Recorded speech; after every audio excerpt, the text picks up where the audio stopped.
దయచేసి బయట వారందరూ కూడా వేగవంతం రావాల్సిందిగా ఆహ్వానిస్తున్నాం. పూలమాల చేయవలసిందిగా కోరుచున్నాం. నేను సందర్భంగా జోహార్ డాక్టర్ బాబాసాహెబ్ అంబేద్కర్, జోహార్ డాక్టర్ బిఆర్ అంబేద్కర్, జోహార్ డాక్టర్ బిఆర్ అంబేద్కర్, జోహార్ డాక్టర్ బిఆర్ అంబేద్కర్, జోహార్ డాక్టర్ బాబాసాహెబ్ అంబేద్కర్, జోహార్ డాక్టర్ బాబాసాహెబ్ అంబేద్కర్.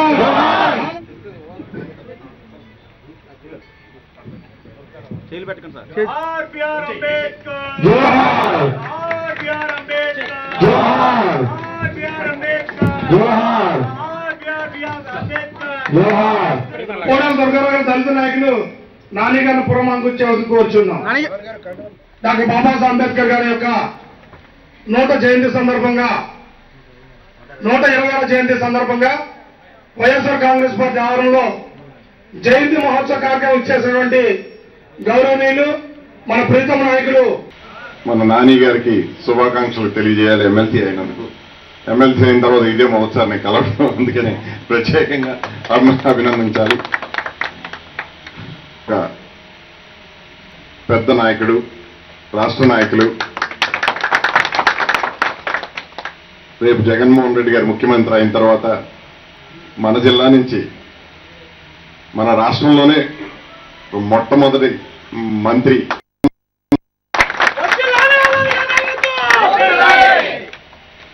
మీ అందరి తరఫున నేను తప్పకుండా జగన్మోహన్ రెడ్డి గారిని మరీ కోరతాను.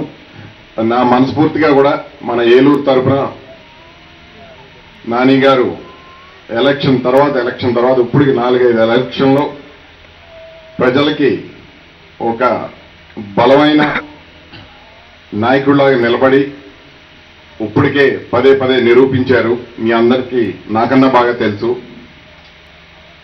ఈ మధ్యన పార్టీ జాయిన్ అయిన తర్వాత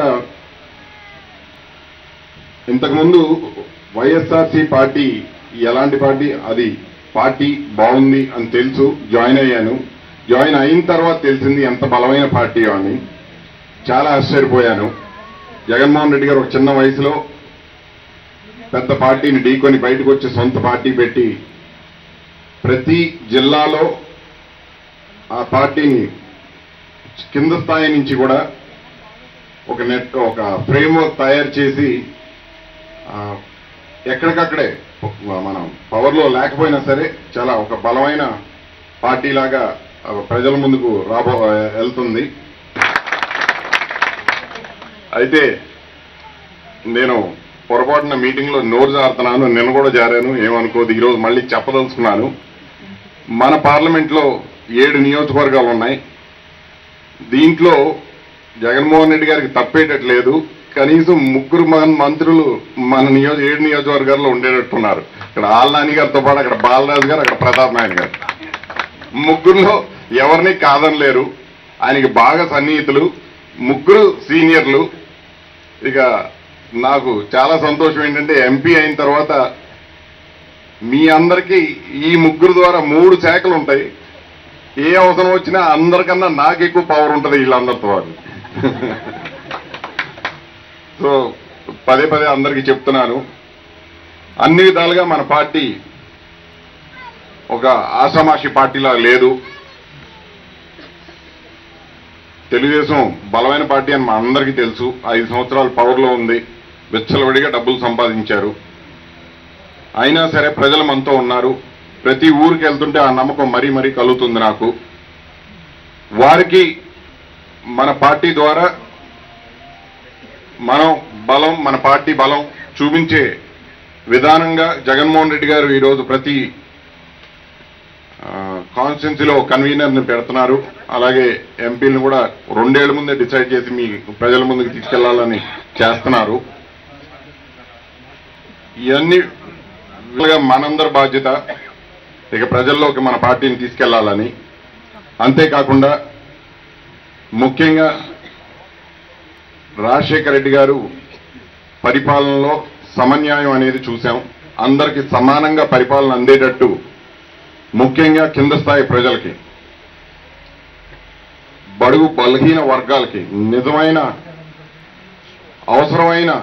అవసరం కలిగిన ప్రతి మనిషికి మన రాష్ట్రంలో అన్ని సౌకర్యాలు అందేటట్టు ఆయన చేశారు. ఈరోజు ముఖ్యంగా అంబేద్కర్ జయంతి నాడు మనం కలిసి పదే రాజశేఖర రెడ్డి గారి పరిపాలన గుర్తు తెచ్చుకోవాలి. జగన్మోహన్ రెడ్డి గారు వచ్చే నాయకత్వంలో అదే వచ్చే 2 ఏళ్లలో ఈ బాధ్యత మనం తీసుకొని జగన్మోహన్ రెడ్డి గారిని ముఖ్యమంత్రిని చేసి ఆ సమన్వయం పరిపాలన మన ప్రజలకు అందజేస్తామని పూర్తిగా నమ్మకంతో మీ అందరి దగ్గర గౌరవ తౌడే గారు. జోహార్ డాక్టర్ బాబాసాహెబ్ అంబేద్కర్, జోహార్ డాక్టర్ బాబాసాహెబ్ అంబేద్కర్, జోహార్ డాక్టర్ బాబాసాహెబ్ అంబేద్కర్. ఆలనాని గారు, వాస పెద్దరాజు గారు. భారతదేశానికి దశ దిశ నిర్దేశించినటువంటి మహానాయకుడు డాక్టర్ బిఆర్ అంబేద్కర్ గారి 126వ జన్మదినం సందర్భంగా ఈరోజు జిల్లా వైఎస్ఆర్ కాంగ్రెస్ పార్టీ కార్యాలయంలో ఏర్పాటు చేసినటువంటి ఈ కార్యక్రమానికి నాతో పాటు ముఖ్య అతిథిగా హాజరైనటువంటి గౌరవనీయులు ఏలూరు పార్లమెంటరీ నియోజకవర్గ కోఆర్డినేటర్ కోటగిరి శ్రీధర్ గారు, వేదికను అలంకరించిన ఇతర వైఎస్ఆర్ కాంగ్రెస్ పార్టీ నాయకులు, ఈరోజు ఈ కార్యక్రమానికి హాజరైనటువంటి వైఎస్ఆర్ కాంగ్రెస్ పార్టీ కార్యకర్తలు, మహిళా కార్యకర్తలు అందరికీ కూడా ముందుగా నా హృదయపూర్వకమైనటువంటి అంబేద్కర్ గారి 126వ జన్మదిన శుభాకాంక్షలు తెలియజేస్తా ఉన్నా. చాలా సంతోషం. ఈరోజు మనమందరం కూడా చాలా గర్వపడుతూ ఈరోజు ఈ కార్యక్రమాన్ని మనం నిర్వహించుకుంటా ఉన్నాం. ఎందుకంటే ఈరోజు ఆంధ్రప్రదేశ్ రాష్ట్రంలో అంబేద్కర్ గారి కార్యక్రమం ఏదైనా కూడా సగర్వంగా మనం చేసుకునేటువంటి హక్కుని మనకి మన నాయకుడు రాజశేఖర రెడ్డి గారు కల్పించారు. ఎందుకంటే ఈరోజు మనం చాలా నిక్కచ్చిగా మనం చెప్పగలం, అంబేద్కర్ గారు ఏ ఆశయాలతో అయితే తన భారత రాజ్యాంగ రచనను ఆయన రచించాడో అవన్నీ కూడా ఆయన ఆశయాల్ని ముందుకు తీసుకువెళ్ళినటువంటి వ్యక్తి ఆంధ్రప్రదేశ్ రాష్ట్రంలో మొట్టమొదటి వ్యక్తి మన రాజశేఖర రెడ్డి గారు. ఈరోజు ఉదయం నన్ను ఒక నాయకుడు ఫోన్ చేసి, అయ్యా నాడు పార్లమెంట్లో అంబేద్కర్ గారు రాజ్యాంగాన్ని, భారత రాజ్యాంగాన్ని పార్లమెంట్కి సమర్పించినప్పుడు ఒక వ్యాఖ్య వచ్చింది, భారతదేశానికి రాజ్యాంగం ద్వారా పౌరుడిగా బ్రతికే హక్కు వచ్చింది, కానీ భారతదేశంలో ఉన్నటువంటి ప్రజలకు పూర్తిగా సామాజికంగాను ఆర్థికంగాను కూడా ఇంకా పూర్తిగా వారికి హక్కులు రాలేదేమో అన్న ఒక ఆలోచన ఆనాడు పార్లమెంట్లో ఆ విధంగా కూడా కొంత చర్చ జరిగిందని చెప్పి ఆ నాయకుడు నాతో అన్నారు. నేను ఈరోజు సగర్వంగా చెప్తా ఉన్నా, దేశంలో పరిస్థితులు ఎలా ఉన్నా ఆంధ్రప్రదేశ్ రాష్ట్రంలో రాజశేఖర రెడ్డి గారి శకానికి, రాజశేఖర రెడ్డి గారి యుగానికి ముందు ఎటువంటి పరిపాలన ఉందో నాకైతే పూర్తిగా అవగాహన లేదు. కానీ మళ్ళీ చెప్తా ఉన్నా సగర్వంగా, రాజశేఖర రెడ్డి గారి యుగం ఒక స్వర్ణ యుగం. అంబేద్కర్ గారు ఏ కళలైతే ఈ సమాజం పట్ల కన్నారో, ఏ ఆశయాలతో ఆయన భారత రాజ్యాంగానికి ఒక రాజ్యాంగాన్ని అందించారో అవన్నీ కూడా రాజశేఖర రెడ్డి గారి నేతృత్వంలో ఆయన ముఖ్యమంత్రిగా అవన్నీ కూడా ఆయన ఆశయాలన్నీ కూడా ముందుకు వెళ్ళినటువంటి విషయాన్ని నేను మీకు గుర్తు చేస్తా ఉన్నా. ఈరోజు మనం అందరం కూడా ఒక విషయం గుర్తుపెట్టుకోవాలి. అంబేద్కర్ గారు కేవలం ఈ సమాజంలోనూ భారతదేశంలోనూ ఉన్నటువంటి ఏ ఒక్క కులానికో, ఏ ఒక్క మతానికో, ఏ ఒక్క వర్గానికో ఉద్దేశించి ఆయన భారత రాజ్యాంగాన్ని రాయలేదు. ఆయన భారతదేశంలో ఉన్నటువంటి ఎవరైతే అట్టడుగు వర్గాల వారు ఉన్నారో, ఎవరైతే పేదవారు ఉన్నారో, ఎవరైతే బలహీన వర్గాల వారు ఉన్నారో వారిని ఉద్దేశించి వారి అభ్యున్నతికై ప్రతి ఒక్కళ్ళ అభ్యున్నతి కోరుతూ ఆయన రాజ్యాంగాన్ని రచించినటువంటి విషయాన్ని నేను మీకు గుర్తు చేస్తా ఉన్నా. మన నాయకుడు రాజశేఖర రెడ్డి గారు, దివంగత ముఖ్యమంత్రి అంబేద్కర్ గారి ఆశయాల్ని ముందుకు తీసుకువెళ్తూ పరిపాలన కొనసాగించి ఆయన ఈ రాష్ట్రాన్ని ముందుకు తీసుకువెళ్తే, ఇందాక మాట్లాడినటువంటి ప్రతి వక్త కూడా చెప్పాడు, చంద్రబాబు నాయుడు గారు ఒక పక్క నేను దళితులకి మేలు చేస్తానంటాడు, ఇంకొక పక్క ఈ రాష్ట్రంలో బడుగు బలహీన వర్గాల వారందరికీ కూడా నేనే దిక్కు అన్నట్టుగా మాట్లాడతాడు. మరొక పక్క అసలు దళితులుగా ఈ సమాజంలో ఎస్సీలుగా పుట్టడమే దురదృష్టమని ఒక పక్క మాట్లాడతాడు. మరొక పక్క సమాజంలో ఉన్నటువంటి మహిళా సోదరీమణులందరినీ కూడా కించపరిచినట్టుగా మాట్లాడతాడు. అసలు ఆడపిల్లలుగా పుట్టడమే తప్పు అంటాడు. మగపిల్లలను కానండి ఆడపిల్లల్ని కనొద్దని చెప్పి బహిరంగంగా వ్యాఖ్యానిస్తాడు. ఇంకొక పక్క మనం అందరం కూడా చూసి ఈరోజు రాష్ట్రంలో ఉన్నటువంటి ప్రజలందరూ కూడా అసహించుకుంటా ఉన్నారు. ఒక పక్క భారత రాజ్యాంగ రచన ద్వారా ఈ దేశానికి మంచి భవిష్యత్తు ఇచ్చినటువంటి నాయకుడు అంబేద్కర్ గారు చేసినటువంటి రాజ్యాంగాన్ని తూట్లు పొడుస్తూ, మరొక పక్క ఆయనకి సంబంధించినటువంటి జయంత్యుత్సవాలను జరుపుతూ ఉంటాడు. ఇది ఎంత దారుణం అంటే ఈ ద్వంద్వ వైఖరి, చంద్రబాబు నాయుడు అనుసరించినటువంటి ద్వంద్వ వైఖరిని మనం ఒక్కసారి ఆలోచన చేయవలసిందిగా కోరుతా ఉన్నా. తన భారత రాజ్యాంగానికి, భారతదేశానికి రాజ్యాంగాన్ని ఇచ్చినటువంటి వ్యక్తిని అగౌరవపరుస్తూ ఒక పక్క, మరొక పక్క ఆయన శిలా విగ్రహాలు కడతానంటాడు, మరొక పక్క ఆయనకి ఉత్సవాలు చేస్తానంటాడు. ఇవన్నీ కూడా మనం ప్రజల్లోకి తీసుకువెళ్లాల్సినటువంటి అవసరాన్ని నేను మీకు గుర్తు చేస్తా ఉన్నా.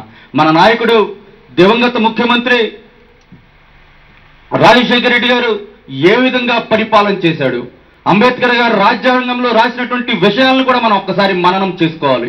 ఈ దేశంలో ఉన్నటువంటి ప్రజలందరికీ కూడా సమానమైనటువంటి హక్కులు ఉండాలి, సమానమైనటువంటి విద్య అందాలి, వైద్యం అందాలి, మొత్తం అన్ని కూడా ఏవైతే రాజ్యాంగంలో పొందుపరచబడినటువంటి హక్కులన్నీ కూడా ఈ భారతదేశంలో ఉన్నటువంటి ప్రతి ఒక్కరికి కూడా కుల మత వర్గ రహితంగా ప్రతి ఒక్కళ్ళకి కూడా అందాలన్న లక్ష్యంతో రాజ్యాంగ రచన చేస్తే అంబేద్కర్ గారు, రాజశేఖర రెడ్డి గారు దాన్ని అమలు పరుస్తూ ఈ సమాజంలో ఉన్నటువంటి ప్రతి ఒక్కరికి కూడా విద్య అందాలి అన్న సదుద్దేశంతో ఆయన పెట్టినటువంటి పథకాలన్నీ కూడా విద్యకు సంబంధించి కానీ, వైద్యానికి సంబంధించి కానీ, ఈ మారుమూల ప్రాంతాల్లో దళిత వాడల్లో అమలు చేయబడినటువంటి అనేక అభివృద్ధి కార్యక్రమాలు కానీ, ఇవన్నీ కూడా అంబేద్కర్ గారి ద్వారా స్ఫూర్తి పొందిన రాజశేఖర రెడ్డి గారు చేసినటువంటి మంచి కార్యక్రమాలుగా మనం అందరం కూడా గుర్తు చేసుకోవాల్సినటువంటి విషయాన్ని నేను మీకు గుర్తు చేస్తా ఉన్నా.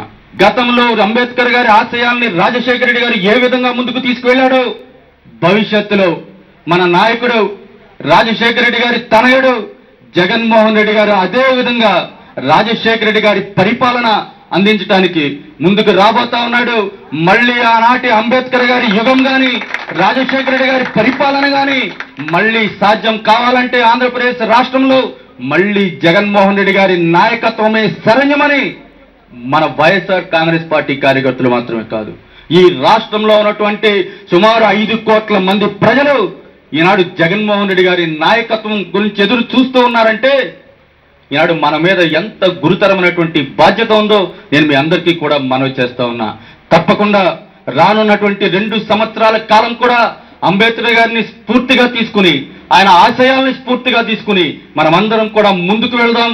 తప్పకుండా ఒక నవ్యాంధ్రాన్ని నిర్మించడం అనేది కేవలం జగన్మోహన్ రెడ్డి వారి వల్లే సాధ్యమన్న విషయాన్ని మనం ప్రజల్లోకి తీసుకువెళ్దామని చెప్పి మీ అందరికీ కూడా మనవి చేస్తూ, తప్పకుండా రానున్నటువంటి 2 సంవత్సరాల కాలంలో జగన్మోహన్ రెడ్డి గారు ముఖ్యమంత్రి అవటం ఖాయం, మళ్ళీ అంబేద్కర్ గారి ఆశయాల్ని ముందుకు తీసుకువెళ్ళటం ఖాయం అన్న విషయాన్ని ఈ సభ ద్వారా మీ అందరికీ కూడా మనవి చేస్తూ, మరొక్కసారి మీ అందరికీ కూడా అంబేద్కర్ గారి 126వ జన్మదిన శుభాకాంక్షలు తెలియజేస్తూ సెలవు తీసుకుంటా ఉన్నాం.